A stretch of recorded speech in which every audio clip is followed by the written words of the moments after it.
and welcome to Wisdom Trek. This is Guthrie Chamberlain, and I'm your guide to wisdom. Thank you for joining us today for our 7-day-a-week, 7 Minutes of Wisdom podcast. This is day 33 of our trek, and in honor of Independence Day in the United States, the next 4 days we are going to consult one of our founding fathers, Benjamin Franklin, who was known for his wisdom and practical sage advice. Today we are recording our podcast from our studios at the Big House in Marietta, Ohio. It's been a fairly busy day, but not quite as hectic as the first part of the week, so I have been able to get through some of the project work that was not quite so crucial.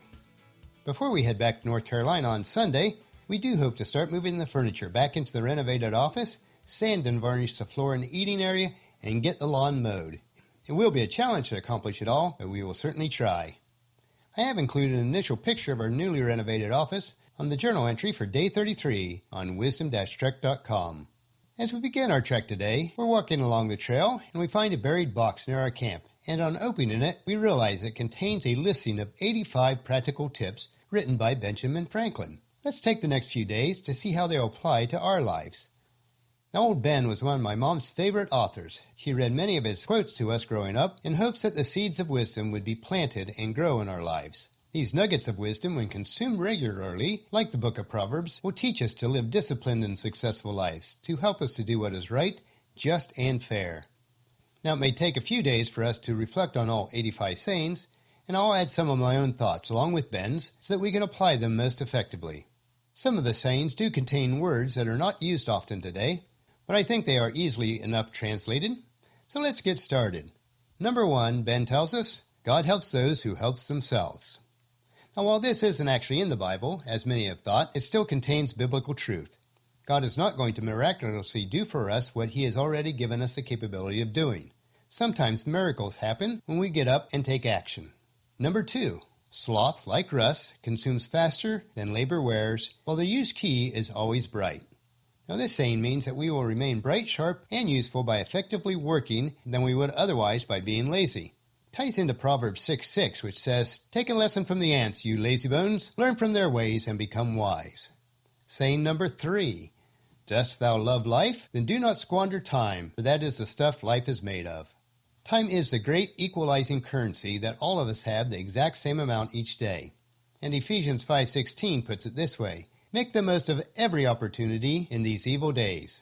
Saying number 4, the sleeping fox catches no poultry. And otherwise, you can't accomplish your goals if you don't take action. Proverbs 6:9 says, but you, lazybones, how long will you sleep? When will you wake up? Saying number 5, there will be sleeping enough in the grave. Now, I have to admit that I do like to work. My kids think that the old hymn, Work for the Night is Coming, was my theme song. Now, I have to admit that I may have repeated that phrase a time or two while they were growing up. But on a serious note, we do need to take advantage of the times in our lives where we can be productive. Or as it says in John 9:4, we must quickly carry out the task assigned us by the one who sent us. The night is coming, and then no one can work. Saying number 6, wasting time must be the greatest prodigality. Prodigality is excessive or extravagant spending. Money, if you waste it, you can always earn it back again. But time we can never get back once we waste it. Saying number 7, lost time is never found again. Now, we are starting to see a theme here in Ben's anecdotes. Unlike losing money or material possessions, once time is lost, it is gone forever. Saying number 8, time enough always proves little enough. You always have enough time to do the task right the first time. Otherwise, how do you ever think you'll have time to redo the task? Saying number 9, sloth makes all things difficult, but industry all easy.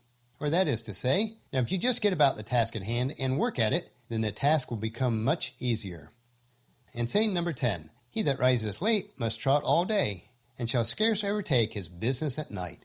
Now, if you want to complete the needed work or task for the day, don't put it off, get right to it. Otherwise, you'll be playing catch-up all day long. Saying number 11, lazy travels so slowly that poverty soon overtakes him. Now, the best way to become financially secure is to avoid the trap of being lazy and ineffective. Or as Proverbs 10:4 says, lazy people are soon poor, hard workers get rich. Saying number 12, drive thy business, let not that drive thee. Or as to say, in all aspects of life, whether it is in business or personally, we need to proactively plan and manage each part, or it will manage us. You can either control yourself or someone else will. Saying number 13, Early to bed and early to rise makes a man healthy, wealthy, and wise. Now this is probably one of Ben's most famous quotes, but do you heed it? Yes, many of us are able to rise early and tackle the monsters each day, but few of us get the proper sleep and we end up sick, poor, and ignorant. The choice is really ours. Number 14, industry need not wish. Or that is to say, if we do the work needed, we will have what we wish for. Many times our desires will change based on what we learn from working. Now, when we wished for something as a child, my grandma Burkhart used to call that a mugwump. Loosely translated, it meant wish in one hand and spit in the other, and see which one fills up first. In other words, if you desire something, just don't stand there, get going and make it happen. Saying number 15, he that lives upon hope will die fasting. Now in reality, we all need to have hope in life, for it gives us reason to continue on, but we just can't sit there waiting for hope to happen. We need to get out and turn our hopes into reality. As Proverbs 13:11 says, hope deferred makes the heart sick, but a dream fulfilled is the tree of life. So stop just hoping, take action, and fulfill your dreams. Saying number 16, there are no gains without pains. This quote is commonly used in sports today, but it applies to anything that is worthwhile obtaining. If we desire to have something, then we need to do what is necessary to obtain it. Saying number 17, he that hath trade hath an estate. In other words, if you are willing to work and are shrewd financially, then you'll be able to have a place that you can call your own. The size of your estate is not important at all, but the fact that you're able to have one. Saying number 18, he that hath a calling hath an office of profit and honor. Now your calling is your occupation or any worthwhile endeavor that you are making a positive impact on your world. At that point, your life is profitable and honorable.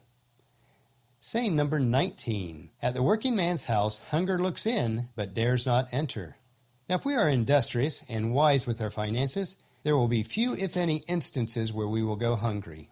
Yes, we may struggle at times, as our family did when I was growing up on the farm, but Mom and Dad made sure that we never missed a meal. Now, at times, I must admit, it was a bit sparse, but we never missed one.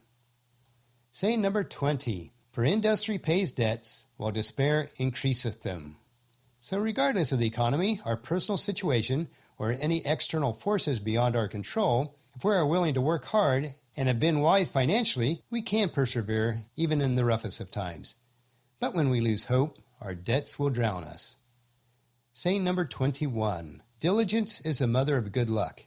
That is to say, it is amazing that the harder we work, the luckier we become. There is a direct correlation between the two. And saying number 22, which will be our final one for this day's trek, plow deep while sluggards sleep, and you shall have corn to sell and to keep. Which means that those who are willing to work when others are not will have enough to take care of themselves with leftovers. Proverbs 13:4 says, lazy people want much, but get little, but those who work hard will prosper. Well, that'll finish our podcast for today. If you've missed any of our previous podcasts, please check out Wisdom Trek on iTunes, Stitcher, or at wisdom-trek.com. And tomorrow we'll continue on the path to true wealth as told to us by Benjamin Franklin, one of our founding fathers of the United States. We will continue on through the next 3 to 4 days, covering his 85 sayings. So please check into camp tomorrow for another day of Wisdom Trek, creating a legacy.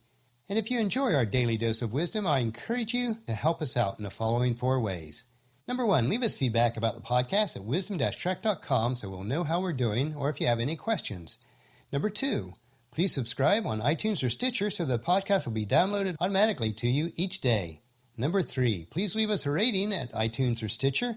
And number 4, which is most important, to spread the word to everyone you know to join us on our Wisdom Trek. And I thank you so much for your support of Wisdom Trek. I really do appreciate it. The journal entries for these podcasts can be found at wisdom-trek.com, where we also have extra pictures, sayings, wisdom nuggets, and free resources. As we take this trek together, let us always remember to live abundantly or fully, love unconditionally, listen intentionally, learn continuously, lend to others generously, lead with integrity, and leave a living legacy each day. This is Guthrie Chamberlain, reminding you to keep moving forward, enjoy the journey, and to create a great day. See you tomorrow.